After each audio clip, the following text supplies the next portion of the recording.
ពេលខ្លាំងនាងអាចនឹងខ្លាចការរស់នៅជាងខ្លាចសក្តីស្លាប់កុំឆ្ងល់អី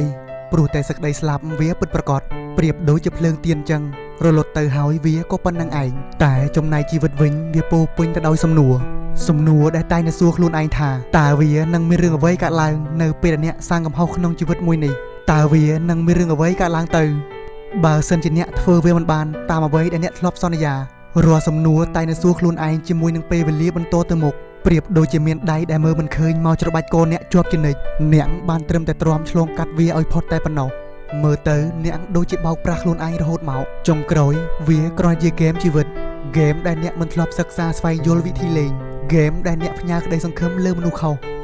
ដាក់ដើមទុនទាំងស្រុងអស់ពីខ្លួនទៅលើពេលវេលាដែលត្រូវចាញ់តាំងពីមិនទាន់ចាប់ផ្ដើមពេលខ្លាំងមូលហេតុទាំងអស់នេះហើយដែលធ្វើឲ្យសេចក្តីស្លាប់មិនគួរឲ្យខ្លាចស្មើដូចតែបានគិតព្រោះសេចក្តីស្លាប់មានទីបញ្ចប់តែជីវិតវាបង្កើតឆាកមកឲ្យយើងសម្ដែងដោយគ្មានស្គ្រីបគ្មានការហ្វឹកហាត់អ្វីទាំងអស់មួយឆាកហើយមួយឆាកទៀតបានត្រឹមតែអធិដ្ឋានថាសូមកុំឲ្យអ្នកណាគេចាប់បានឲ្យសោះថាខ្ញុំក៏មិនដឹងថាខ្លួនខ្ញុំកំពុងធ្វើអ្វីតែណាស់ហើយជីវិតវាប៉ុណ្្នឹងឯងពេលខ្លាំងជីវិតយើងមិនចាំបាច់ដឹងគ្រប់យ៉ាងទេតែវាតម្រូវឲ្យយើងហ៊ានដើរចូលទៅ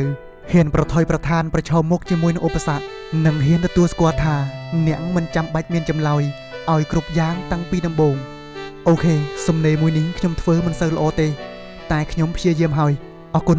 ខុសឆ្គងសូមអធិស្ឋានជួបគ្នានៅសំណេរក្រោយ